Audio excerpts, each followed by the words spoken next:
मोतीलाल के हसीन सब कि प्रधानमंत्री बनेंगे, सांसद बनेंगे। अरे सपा बसपा कांग्रेस वालों, तुम्हारा तो यूपी में खाता ही नहीं खुलने वाला है। यूपी की 80 सीटें जीत रहे हैं। बताइए, श्रावस्ती लोकसभा को लेकर कोई शंका है क्या?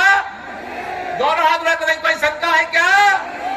मैं आप सबसे ये कहने के लिए आया हूं, यहां सामने सपा का प्रत्याशी चाहे जो भी आवे, साइकिल आपने 2014 में पंचर कर दिया था, 2017 में भ्रष्ट कर दिया था, 2019 में सपा बसपा के गठबंधन के बाद बहुत थोड़े वोटों से यह सीट जरूर हम लूट कर गए थे, लेकिन अब सपा बसपा का गठबंधन है और न भाजपा का कोई कार्यकर्ता असावधान है, न भाजपा का समर्थक शांति से बैठा है। जितना कार्यकर्ता है, समर्थक है, दिन रात मेहनत कर रहे हो, नहीं कर रहे हो? कर रहे हो ना?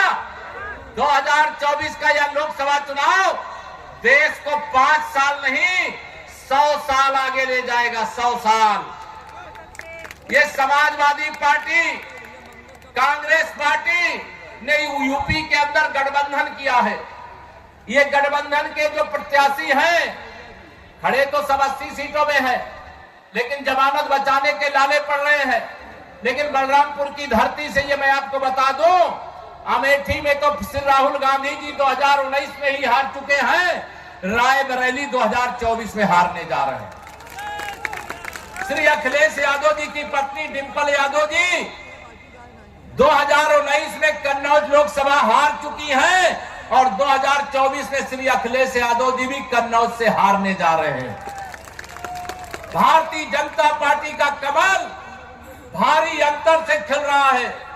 मेरे प्रधानमंत्री माननीय नरेंद्र मोदी जी के नेतृत्व में सबका साथ, सबका विकास, सबको सम्मान, सबको स्थान देते हुए जिस प्रकार की विकास यात्रा देश में शुरू की गई है, इससे सारे भ्रष्टाचारी दल के दलदल में फंसे हुए विरोधी नेता घबराए हुए हैं। वो कह रहे हैं कि माननीय नरेंद्र मोदी जी 2024 में 400 से अधिक सीटें जीत करके आ जाएंगे तो लोकतंत्र और संविधान खतरे में पड़ जाएगा। क्या खतरे में पड़ेगा? क्या?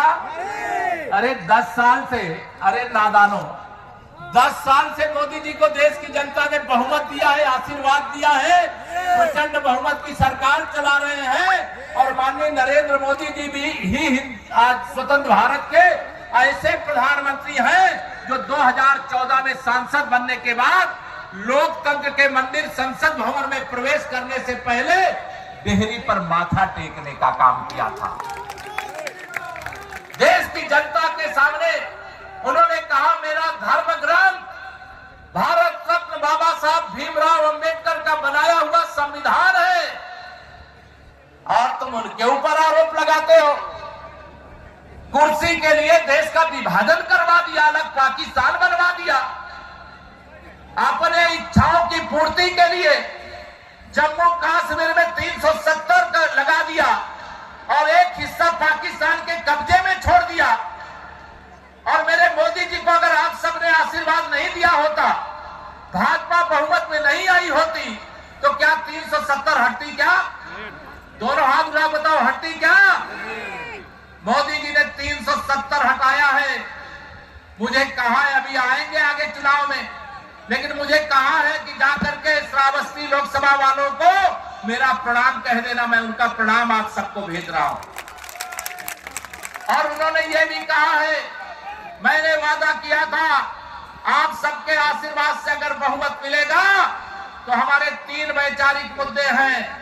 जम्मू कश्मीर से 370 हटाना, अयोध्या में रामलला के जन्म स्थान पर भव्य मंदिर बनाना और सामान्य नागरिक संहिता लाना। 2 काम पूरे हो गए। 2 काम पूरे हो गए। जम्मू कश्मीर से 370 की दीवार ढह गई। अब आपको एक काम करना, बता दूं जो प्रधानमंत्री जी ने कहा है, मोदी जी ने जो कहा है, बता दूं, दोनों हाथ उठा बताइए। मोदी